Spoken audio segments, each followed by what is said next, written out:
नमस्कार दोस्तों, हमारे चैनल में आपका बहुत बहुत स्वागत एवं अभिनंदन है। हमारे चैनल पे आप देख रहे हैं यहाँ यूपीटीजीटी के लिए अभिज्ञान शाकुंतलम। यहाँ हम पढ़ रहे हैं अभिज्ञान शाकुंतलम का चतुर्थ अंक, जिसमें हम एक भाग पढ़ चुके हैं, जिसमें हमने पढ़ा था कि दुर्वासा ऋषि ने शकुंतला को श्राप दे दिया था। यहाँ तक की कहानी हम पढ़ चुके थे। इससे आगे हम पढ़ रहे हैं जो यहाँ से ख़त्म हुआ था हमारा विचिन्तयन्ति यम मानसा तपोधनं वेत्सि न मामुपस्थितं स्मृष्यति त्वां न सा बोधतोऽपि सन् कथा प्रमत्ता प्रथम कृतमेव। इसके बाद यह श्राप दे करके जब दुर्वासा ऋषि चले गए थे तो यही बात प्रियंवदा ने सुनी थी। तो प्रियंवदा ने इसमें क्या कहा था? हाधिक हाधिक अप्रियमेव संव्रतम कस्मिन्नपि पूजा अपराधा शून्यहृदया शकुन्तला पुरोऽवलोक्य न खलु यस्मिन् कस्मिन्नपि एषा दुर्वासा सुलभकोपो महर्षि तथा सुप्त्वा वेगवल्लोत्फुल्लः दुर्भार्या गत्या प्रतिनिवृत्तः। प्रियंवदा ने जब यह सुना तो उन्होंने कहा, हाधिक हाधिक, यह तो बहुत बुरा हो गया, धिक्कार होगा। अप्रियमेव संव्रतम, यह तो अप्रियमेव व्रतांत हो गया, यह तो बहुत बुरी बात हो गई। कस्मिन, किसी भी पूज्यमान व्यक्ति के द्वारा शून्य हृदय शकुंतला से अपराध हो गया है। ये बहुत बुरी बात हो गई, बहुत अप्रिय बात हो गई कि किसी पूज्यमान व्यक्ति के द्वारा, पूज्यमान व्यक्ति का शकुंतला के द्वारा अपराध हो गया है। कैसी शकुंतला है? शून्य हृदय शकुंतला। पूर्व अवलोक्य, वह आगे देख करके, न खलु यस्मिन कस्मिन ऐसा दुर्वासा सुलभ कोपो महर्षि, वह आगे देख करके कहती हैं कि यह कोई और नहीं, स्वयं दुर्वासा ऋषि हैं, जिनका क्रोध कैसा है? सुलभ है, जिनको बहुत जल्दी गुस्सा आ जाता है, जिनका क्रोध बहुत जल्दी शीघ्रता से आ जाता है। तथा सुप्त्वा वेग वल्लोत्फुल्लया दुर्भार्या गत्या प्रतिनिवृत्तम, जो शराब दे करके बहुत तीव्र गति से चले जा रहे हैं। वह दुर्वासा ऋषि शराब दे करके शकुंतला को तीव्र गति से चले जा रहे हैं। अनुसूया को अन्यो हुत बहादुग्धम प्रवति गच्छ पादयो प्रणम निवृतमेनम यावत अहम अर्गोदकम उपकल्पयामि। अनुसूया यह सुनकर के कहती हैं कि भला कौन जला सकता है आग के अलावा? आग ही जला सकती है, यानी कि उन्हें आग कह रहे हैं कि आग ही जला सकते। जलाने का काम कौन कर सकता है? आग ही कर सकता है। जाओ तुम जल्दी से उनके पैर पड़ जाना और उनको जल्दी मना करके लाओ, जब तक मैं उनकी पूजा की सामग्री की तैयारी करती हूँ, उनके सादर सत्कार का मैं इंतज़ाम करती हूँ। यह कह करके अनुसूया प्रियंवदा को भेज देती हैं। प्रियंवदा इस पर जवाब देती हैं, तथा ठीक है, मैं ऐसा ही करती हूँ। इति निष्क्रांता, यह कह करके वह निष्क्रांत हो जाती हैं, वहाँ से चली जाती हैं। इसके बाद अनुसूया पदांतरे स्खलितम निरूप्य, उनके पैर स्खलित हो रहे हैं, यानी कि गिर रहे हैं, लड़खड़ा रहे हैं। जब कोई काम हो जाता है अशुभ काम, तो हमारे पैर लड़खड़ाने लगते हैं सबसे पहले। अहो आवेग स्खलतया गत्या प्रभ्रष्टम मम अग्रहस्तात् पुष्पभाजनम, इसके कारण उनके बाएं हाथ से फूल गिर जाते हैं और फिर वो उनको उठाती हैं। इति पुष्पवचनम रूपयन्ति प्रविशतः, यह वह फूल उठाती हैं क्योंकि उनके पैर लड़खड़ाने से वह गिर जाती हैं। इसके बाद प्रियंवदा आती हैं। प्रियंवदा क्या कहती हैं यहाँ पर? प्रियंवदा सखी प्रकृति वक्रः सह कस्य अनुनयं प्रतिगृह्णाति किम अपि पुनः सानुक्रोशः कृतः। वह कहती हैं, हे सखी, जो स्वभाव से ही टेढ़े हैं वह किसका अनुनय ग्रहण करते हैं, यानी कि वो किसकी बात मानते हैं? किसी की नहीं। फिर भी फिर से मैंने प्रयास किया और उनको सानुक्रोशः कृतः, मतलब उनको मनाने के योग्य बना लिया। तो इस पर फिर प्रियंवदा कहती हैं, सस्मितम तस्मिन् बहु एतत् अपि कथय। यही बहुत है, आप यही हमें बताइए। उस पर प्रियंवदा कहती हैं, यथा निवर्तितुं न इच्छति तदा विज्ञापतो मया भगवन् प्रथमेति प्रेक्ष्य अविज्ञाततपः प्रभावस्य दुहितजनस्य भगवते कोऽपराधो मर्शतव्य इति। वह कहती हैं कि हे भगवान, यह इनका पहला ही अपराध है। यह बहुत स्वभाव से अच्छी हैं, यह इनका पहला ही अपराध है और ये आपकी बेटी जैसी ही हैं। यह आपकी भी तो बेटी हैं और यह यदा वह जब नहीं माने तब मैंने ऐसा कहा। उन्होंने कहा कि यदा निवर्तितुं न इच्छति तदा विज्ञापतो मया। जब वह मानने के लिए तैयार नहीं हुए तब मैंने उनसे कहा, भगवान प्रथमेति प्रेक्ष्य, यह उनका पहला ही अपराध है और ये भी आपकी बेटी जैसी ही हैं, इसलिए इनको माफ़ कर दीजिए। इसी पर अनसुईया ततस्तथा। फिर आगे क्या हुआ बताइए। प्रियंवदा फिर कहती हैं, ततो नामेव वचनम अन्यथा भवितुम अर्हति किम त्व अविज्ञान आवरण दर्शनेन शापो निवर्षितः इति मंत्र्यमाणः एव अंतर्हिता। वो बोली कि उन्होंने कहा कि मेरे वचन इस झूठे नहीं हो सकते हैं, इनको वापस नहीं लिया जा सकता है, फिर भी मैं इसमें कुछ इस शराब को ख़त्म करने का कोई उपाय बता दे रहा हूँ। यदि आप उनको कोई आभूषण दिखा देंगे तो उसके दर्शन करके, उसे देख करके यह शराब नष्ट हो जाएगा। ऐसा वह कह करके अंतर्हित हो गए।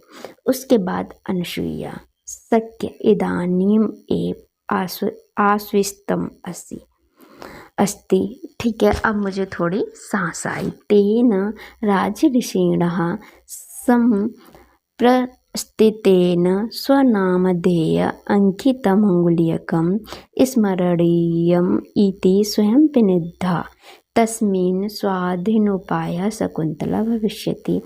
ठीक है, राजा दुष्यंत स्वयं अपनी अंगूठी दे करके उनको गए हैं, उससे उनका यह उपाय पूरा हो जाएगा। स्वयं तो वो अपनी अंगूठी पहना करके गए हैं, अपने नाम की लिखी हुई। इसके बाद प्रियंवदा सखी एहि देव कार्यम तावत निवर्त्यावह। हे सखी, जब तक हम देव पूजा का काम निपटा लें इति परिक्रामतः, यह कह करके वह घूम गई। प्रियंवदा विलोक्य, प्रियंवदा देख करके कुछ कहती हैं। क्या कहती हैं ये जान लेते हैं। प्रियंवदा विलोक्य अनसुये पश्चातावत। हे अनसुईया, आप देखिए तो सही।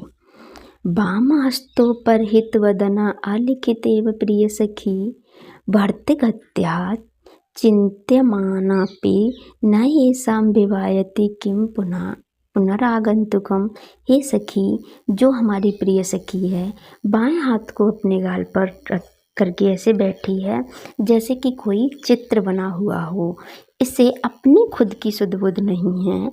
इनके भर्ता के, इनके पति के चले जाने के बाद फिर यह आने वाले व्यक्ति का क्या ध्यान रखेंगी। यह तो खुद अपने सुध बुध में नहीं है, ये खुद इस तरीके से बैठी हैं जैसे मानो कि कोई चित्र हो। तो यह अब इस तरीके से खुद हैं तो आने वाले व्यक्ति का ये क्या ही ध्यान रख पाएंगे। इनको क्या पता कि कौन आ रहा और कौन जा रहा है। इसी में अनसुईया प्रियंवदे द्वैरेव ननु मुख एषः वृत्तान्तः तिष्ठतु रक्षितव्य खलु प्रकृति वेला प्रिय सखी। अनसुईया कहती हैं, हे प्रियंवदा, हम दोनों के मुँह ही ये बात रहनी चाहिए। ये बात जो है ये केवल हम दोनों की सीमित रहनी चाहिए, क्योंकि हमें अपनी प्रिय सखी, जो हमारी प्रिय सखी है, जो कोमल है, हमें उसकी रक्षा करनी चाहिए। जो बहुत कोमल है, हमें उसकी रक्षा करनी चाहिए। प्रियंवदा जवाब देती हैं, को नाम औषधकेन नवमालिकां सिंचति। वो कहती हैं, भला कौन ऐसा होगा जो गर्म जल से नवमालिका का सिंचन करेगा।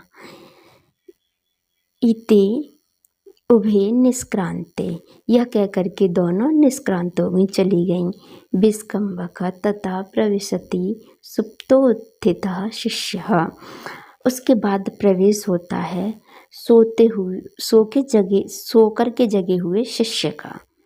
वह कहते हैं, शिष्य वेलोपलक्षणार्थम आदिष्टोऽस्मि तत्र भवता प्रवासात् उपाव्रतेन काश्यपेन प्रकाशः निर्गत तावत् अवलोक्यामि किदम् अवशिष्टं रजन्या इति परिक्रम्य अवलोक्य च हत प्रभावत् तथा ही। वह जो शिष्य हैं वह सो कर के जगते हैं। वह कहते हैं कि मुझे गुरुजी ने यह देखने के लिए भेजा। गुरुजी जो सोम तीर्थ से आ गए हैं, जो तीर्थ पर गए थे, उन्होंने मुझे यह जानने के लिए भेजा है कि सुबह निकल आया कि नहीं, यह जान कर के मैं भी आता हूँ। इसी बीच उन्होंने 2 श्लोक बोले। वह क्या कहते हैं ये जान लेते हैं।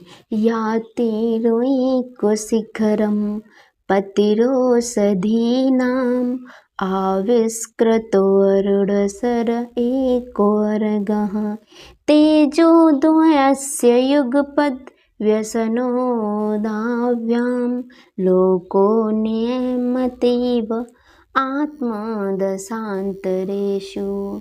इसमें यह कहते हैं कि पश्चिम की ओर चांद अस्तांचल के शिखर पर जा रहा है, यानी कि चांद अस्त होने को जा रहा है। किधर? पश्चिम की ओर। वहीं दूसरी ओर पूर्व की ओर अपने सारथी अरुण को आगे कर सूर्य उदित हो रहा है। सूर्य हमेशा अपने सारथी अरुण को आगे करता है, तब बहुत आता है। लगता है इन दोनों तेजों के एक साथ अस्त और उदय के द्वारा समस्त संसार को अपने अपने अस्त और उदय की अलग अलग दशाओं में नियंत्रित कर दिया जाता है। यानी कि ये कह रहे हैं कि दोनों तेज हैं, एक सूर्य है और एक चंद्र है। चंद्र का अब तक राज था, क्योंकि रात हो के सुबह होने को जा रहा है, तो चंद्रमा क्या हो रहा है कि पश्चिम की ओर अस्त हो रहा है और सूर्य पूर्व की ओर अपने सारथी के साथ अरुण के साथ उदित हो रहा है। इन दोनों से यह दिखाया जा रहा है संसार को कि जो उदय हुआ है वह अस्त भी होगा और जो अस्त हुआ है वह उदित भी होगा। इसके बाद आगे इन्होंने एक श्लोक और कहा। फिर उन्होंने इस श्लोक में कहा, अंतर्हिते ससिने एव कुमुदवती में दृष्टिम ननंदयति समिस्मरणीयशोभा इष्ट प्रवासी जनितान्यवलाचनस्य दुःखानि नूनमैति मात्र दुःख सहानि। यहाँ पर ये कहा जा रहा है कि उस समय चांद जो था उस समय क्या था और जो अब आगे नहीं है। मानी कि ये मानव को ये संकेत दे रहा है कि जो चीज़ आज है वह उसी तरीके से रहेगी, ऐसा नहीं है। चंद्रमा के छिप जाने पर वही कुमुदमती जो रात में सर्वत्र अपनी शोभा का संचार कर रही थी, अब बंद हो गई है। कमल क्या है कि रात में खुलता है चांद के समय, और वो उस समय बहुत शोभामान हो रही थी। उसे देखकर आँखों को वही खुशी नहीं मिल पा रही है जो रात में मिल रही थी। अब वह क्या हो गई है, उसका अस्त हो गया है और अब वह खुशी नहीं मिल रही है जो रात में मिल रही थी। नहीं, वह खुशी अब नहीं मिल सकती, क्योंकि चंद्रमा क्या है, चंद्रमा के समय ही कमलनी खुलती है, यानी कि कमल खिलता है। उसकी शोभा अब क्या है, भूतकाल की चीज़ बन गई है। अब केवल वह यादों में रह गई है, अब वह प्रत्यक्ष नहीं रही है। वह वैसे ही हो गई है जैसे कि एक प्रियतम और एक प्रियतमा। जब प्रियतम जो होता है वह कहीं दूर चला जाता है तो प्रियतमा भी एकदम से मुरझा जाती है। उसी तरीके से अब वह शोभा जो विशेष सुंदर लग रही थी वह अब क्या हो गई है, इस समय नहीं दिखाई दे रही है, वह भूतकाल में हो गई है। तो बस हमने यहाँ पर अभी इतना ही जाना, इससे आगे हम जानेंगे इसके अगले भाग में, यानी कि तीसरे में। अब तक हमने 2 भाग पढ़ लिए हैं इसके।